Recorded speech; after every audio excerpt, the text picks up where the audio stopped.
Okay guys, now I will remove the parallel port and I will put the USB controller. As you see, it's plugged in USB.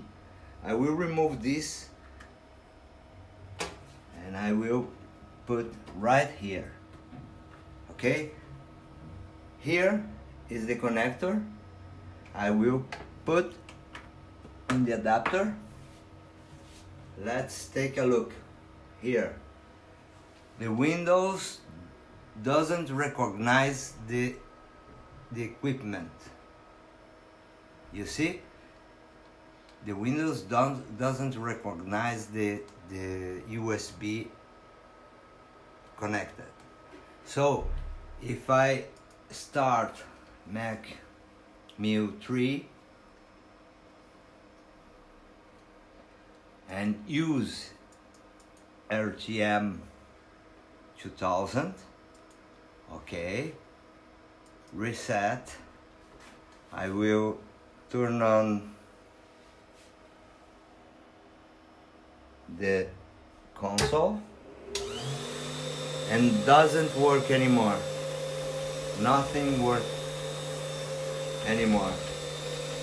You see? Nothing. The jog, the spindle starts crazily rotating. You cannot vary the velocity, so you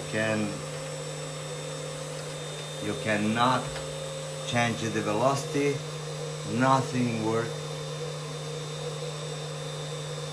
Okay, so that is the problem. The problem is not with the halter. The halter is working fine. My problem is this small piece of equipment, and I am asking about the refund over that, only over that. All this, the other stuff is okay. I don't want the full refund.